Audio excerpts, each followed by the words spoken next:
পক্ষে 4 জন সদস্য বিনামূল্যে নিত্য প্রয়োজনীয় জিনিস রাষ্ট্র ওই ফ্যামিলির জন্য সরবরাহ করবে। তাহলে এটা একটা বড় সুবিধা। 4 জন মানুষের ভরণ পোষণের দায়িত্ব নেবে রাষ্ট্র, যদি বিএনপিকে ভোট দেয়, যদি ধানের শীষে ভোট দেয়। তারপরে কি বলেছেন, ফার্মার্স কার্ড দিবেন।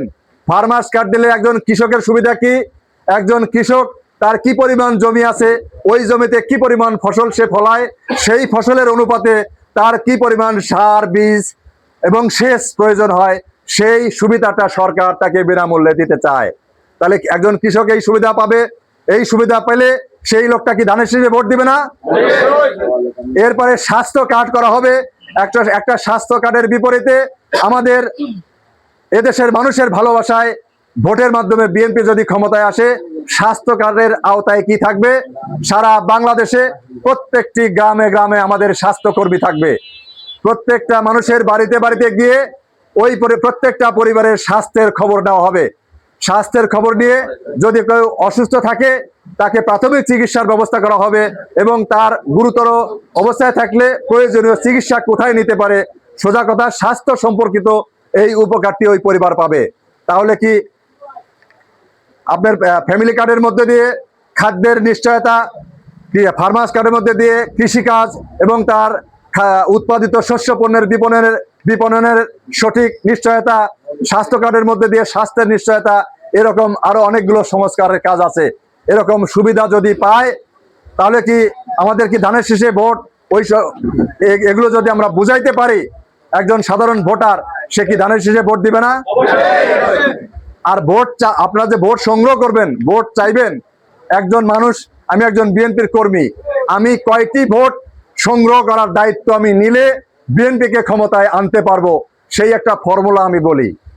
আপনারা একজন কর্মী 10টি করে ভোট সংগ্রহ করতে পারবেন না? পারবেন তো?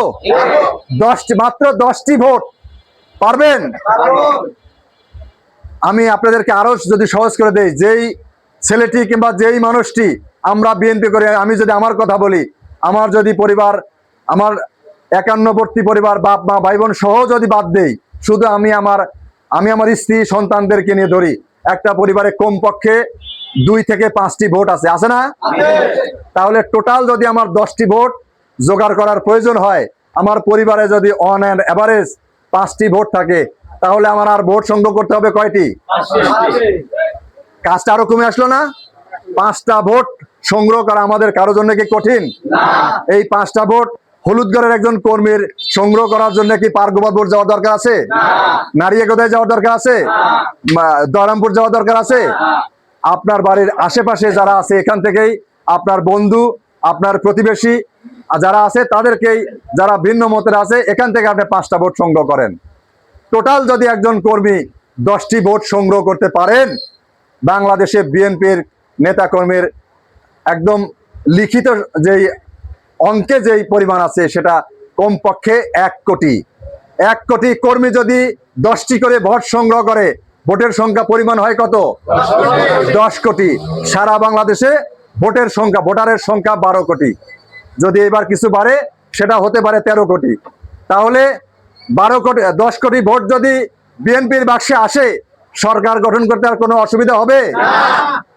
আপনি যদি এখান থেকে আরো 30% বাদ দেন, তারপরেও তাকে কত? 7 কোটি। 12 কোটি ভোটের 7 কোটি ভোটও যদি পায়, তাহলে কি বাংলাদেশ জাতীয়তাবাদী দলের বিএনপি ক্ষমতায় আসতে অসুবিধা হবে? যারা স্বপ্ন দেখে তারা কি ক্ষমতায় আসতে পারবে? সুতরাং ভাই, ওই যে আমি এখন একটি কথা বলবো, একটি কথা বলার মধ্যে দিয়ে আপনাদের আর ধৈর্যচ্যুতি করব না। আমি সুযোগটা নিয়েছি, আমি যে কথা বলছি আপনাদের খারাপ লাগছে? প্রিয় ভাইরা আমার, আমরা এই দলটা করি দরদ দিয়ে করি।